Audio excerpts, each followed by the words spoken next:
प्याज भी खाएंगे, जूता भी खाएंगे, सरकार भी गिरेगी और यह कृषि कानून भी रद्द होगा और एमएसपी पर कानून बनेगा। थोड़ा सा आप इंतजार कीजिए, थोड़ा सा इंतजार कीजिए। यह सरकार कह रही थी कि यह किसान नहीं है, चंद मुट्ठी भर किसान हैं, हम कृषि कानून वापस नहीं लेंगे।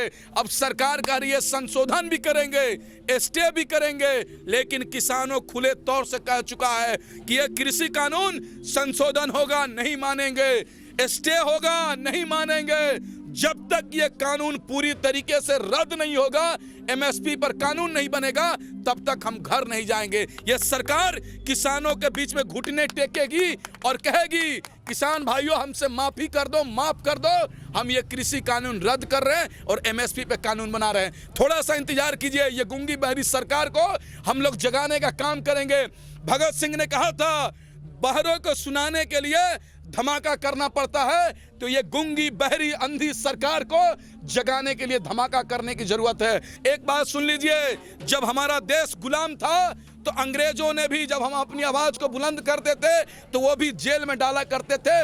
उसी तरीके से ये काले अंग्रेज है, तुम्हारी जेल कम पड़ जाएंगी। मोदी जी 40 से 50 करोड़ किसानों को गिरवी रखना चाहते हैं 4-5 चंद पूंजीपति को फायदा पहुंचाने के लिए।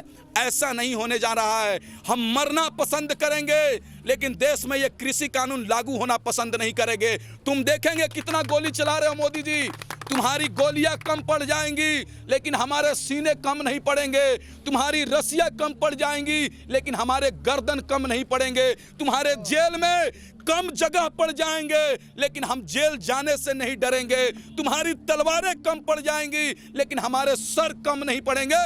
इस कृषि आंदोलन के खिलाफ हमारा आंदोलन जारी रहेगा और तब तक लड़ेंगे लोकतांत्रिक तरीके से जब तक यह कृषि कानून रद्द नहीं हो जाता है और एमएसपी पर कानून नहीं बन जाता है। क्योंकि हमारे पास अगर पैसा भी हो जाता है तो हम सोने और चांदी का रोटी नहीं खाएंगे, इन्हीं किसान का उगाया हुआ अनाज खाएंगे। इसलिए पूरा देश किसान भाइयों के साथ खड़ा है और हम अन्न खाते हैं इसलिए किसानों के साथ हैं।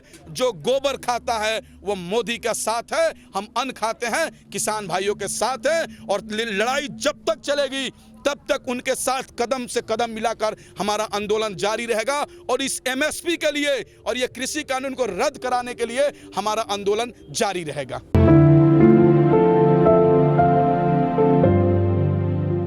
टिकैत साहब ने जो यहाँ पे कल अपने पौधे लगाए थे, मिट्टी डलवाई थी, वो पुलिस ने उसको हटा दिया है। देखिए ये सरकार और ये पुलिस किसानों के बीच में कांटे बिछाएगी, कीले खोसेंगी, लेकिन उसका जवाब हम पत्थर से नहीं फूल से देंगे। तुम हमारे ऊपर पत्थर बरसा लो या गोली बरसा लो, हम तुम पे फूल बरसाएंगे।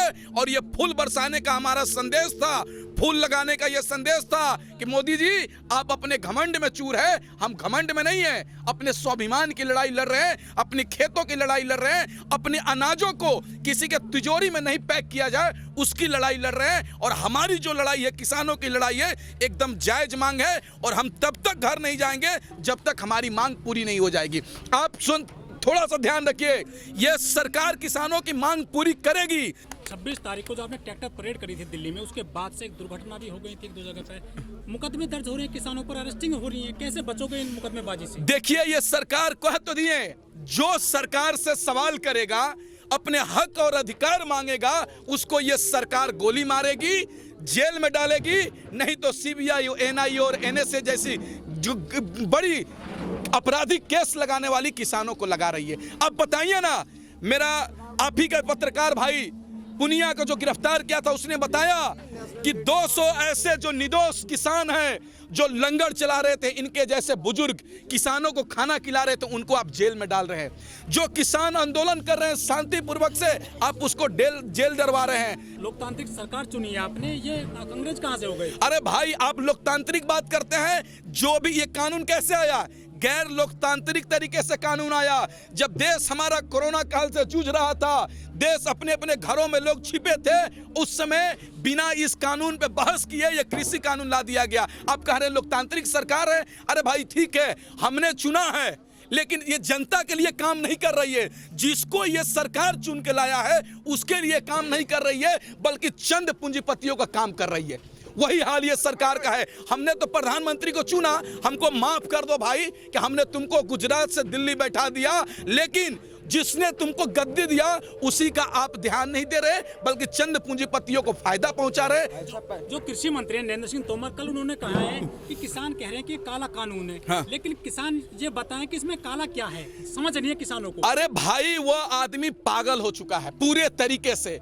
पूरे देश की जनता जान चुकी है कि यह कृषि कानून काला कानून है, और यह काला कानून, कृषि कानून पूरे तरीके से काला कानून है। अब मैं एग्जांपल देता हूं छोटा सा। सरकार पहले कहती थी कि असीमित भंडारण नहीं कर सकते हैं। इस कानून में छूट दिया गया है कि कोई भी कंपनी, कोई भी व्यापारी असीमित भंडारण कर सकता है, मतलब जितना खरीदना चाहे खरीद सकता है। एग्जांपल मैं दे रहा हूं, अगर किसान धान उपजाता है तो धान खेतों में रहता है तो कहेंगे, बड़ी कंपनियां कहेगी 1200 रुपये कुंटल लूंगा, 1400 रुपये कुंटल लूंगा, 1500 रुपये लूंगा, और सारी धान को खरीद कर अपने भंडारण कर लेंगे और मार्केट में हल्ला कर देंगे कि धान चावल खत्म हो गया है, चावल खत्म हो गया है, और 1 महीने के बाद निकालकर 100 रुपये किलो बेचेंगे। तो आप बताइए ना, हमारे जैसा गरीब कहां से 100 रुपये खाएगा, भूखे मर जाएगा। इसलिए ये कृषि कानून रद्द होना चाहिए, ये पूरे तरीके से काला कानून है। जो 2 बड़े उद्योगपति हैं, अडानी और अंबानी, वो कह रहे हैं कि इस कानून की जो लड़ाई चल रही है, किसान कानून की, हमें इसको घसीटा गया है। ना तो हम किसानों से डायरेक्ट ना तो अनाज लेते हैं, ना जमीन लेते हैं, हम तो सिर्फ FCI का अनाज सुरक्षित रखते हैं केवल अपने गोदाम में।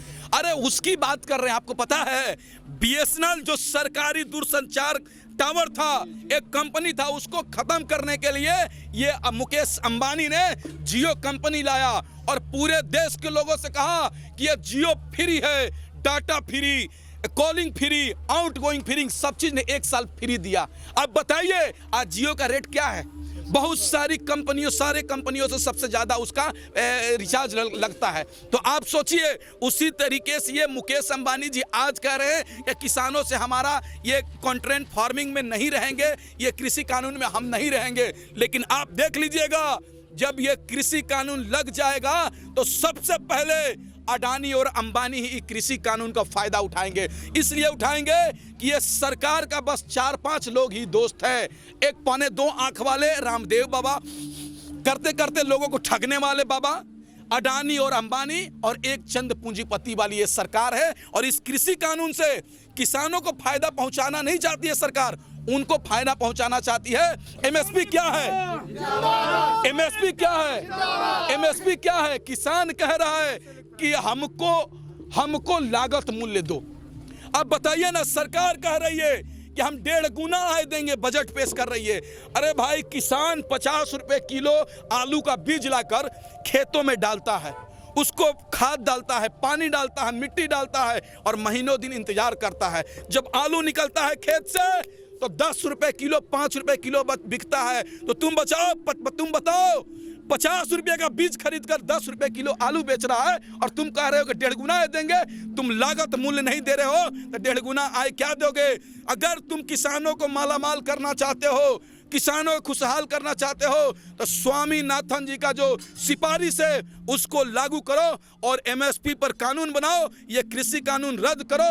तब जाके हमारा देश के किसान खुशहाल होंगे, और किसान खुशहाल होंगे तभी हम खुशहाल हो सकते हैं। किसी ने कहा है कि अगर हिंदुस्तान में, कृषि प्रधान देश में किसान नहीं रहेगा तो दुनिया के मानचित्र पर हिंदुस्तान नहीं रहेगा। क्योंकि हमारे पास अगर पैसा भी हो जाता है तो हम सोने और चांदी का रोटी नहीं खाएंगे, इन्हीं किसान का उगाया हुआ अनाज खाएंगे। इसलिए पूरा देश किसान भाइयों के साथ खड़ा है।